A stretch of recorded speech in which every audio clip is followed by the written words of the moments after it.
Los días posteriores a la caída de la ley ómnibus, es decir, el tratamiento en particular se vino abajo, vuelve a foja cero. ¿Qué pasa a partir de ahora, Cata?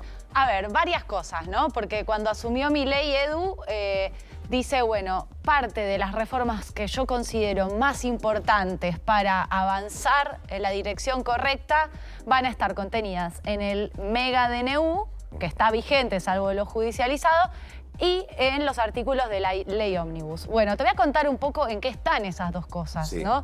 Porque ahora también hubo contramarchas en el discurso oficial y lo que dicen es no los necesitamos, seguimos adelante con nuestras medidas y todo va a estar bien, ¿no? En criollo. A ver, la ley ómnibus volvió a comisión, eso quiere decir básicamente que fue al cementerio por la manera y la magnitud y todo lo que pasó. Y Milei ayer le dijo a varios colegas, que los autorizó a decir, me lo dijo Milei, que no le interesa para nada seguir adelante e insistir con la ley ómnibus. Esto es muy importante porque básicamente está diciendo, ya está, se volvió a comisión, ahí por lo menos de esa manera se cayó. Pero Cata, a partir de esto que decís, sí, ¿Milei sepulta las reformas estructurales que quería llevar a cabo o las va a enviar como proyecto de ley individual o independiente, una de otra? Bueno, eso lo están analizando, Edu. Descartó también Milei el plebiscito, la consulta popular, que bueno, que estaba en discusión pública porque había sido una posibilidad que se planteó en el entorno más cercano del presidente.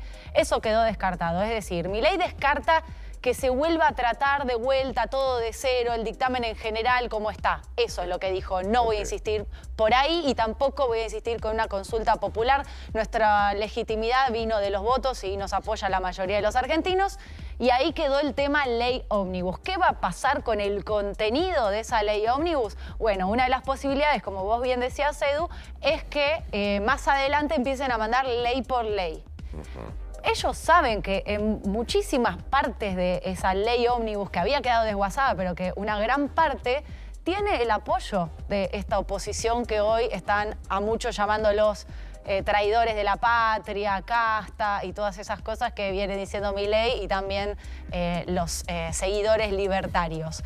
Veremos qué pasa con todo ese contenido. Toto Caputo, el ministro de Economía, dice yo tampoco lo necesito urgente, puedo ir por otro lado. Ahora bien, ese es el capítulo Ley Ómnibus, donde hay muchas de las reformas que consideran necesarias y veremos qué sucede con eso, si mandan ley por ley. Ahora, ¿qué pasa con el DNU, ese mega DNU?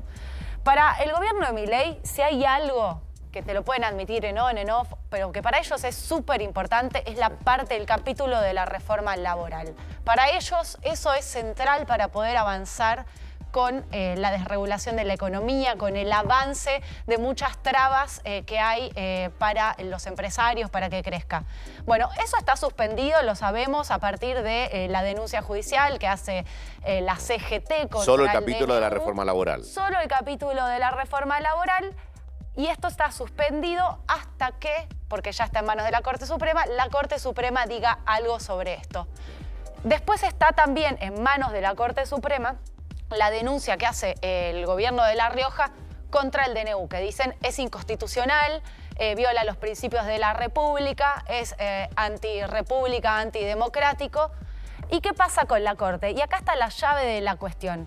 ¿El DNU va a seguir vigente hasta que la Corte diga lo contrario, si es que dice lo contrario, pero también puede decir es constitucional, o si las dos cámaras, tanto Senado como diputados, dicen no al lugar y lo rechazan? Ahora bien, ¿son posibilidades cercanas que se caiga el DNU de Milei por la vía del Poder Judicial o por la vía del Poder Legislativo? Bueno, en la Corte Suprema ya están en condiciones de resolver porque está en sus manos el planteo contra el DNU. Pero no lo hacen y si uno consulta en el cuarto piso del Palacio de Justicia, lo que dejan trascender es la Corte Suprema no suele resolver temas tan centrales de forma inmediata.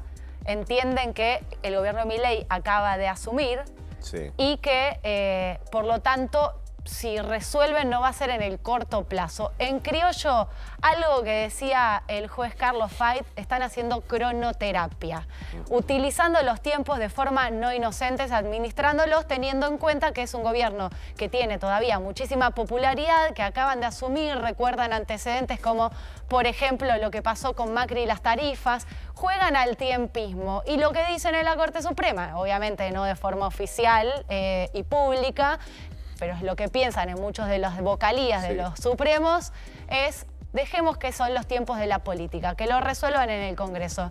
Y ayer algo dejó acá Carlos Castañeto, el diputado de Unión por la Patria, cuando dijo, bueno, están ahora todos los heridos que antes formaban parte de Juntos por el Cambio, que estuvieron contribuyendo con Milei en la ley Ómnibus y que Milei después los trató de traidores. Nosotros podemos llegar a tener una mayoría en el Senado para tratarlos, sumándolos a ellos, y quizás en el Senado ya tendríamos los números para voltearle el DNU a Milei. Por ahora están fracasando porque Villarroel está bloqueando la posibilidad de que se trate esto en el Senado, historia en desarrollo. En diputados es más incierto el panorama, es decir, por ahora el futuro del DNU de Milei permanece vigente, pero en incertidumbre de qué va a pasar con el futuro. Porque lo que sabemos es que por más que la Corte juega los tiempos, piensan que es inconstitucional. Bien.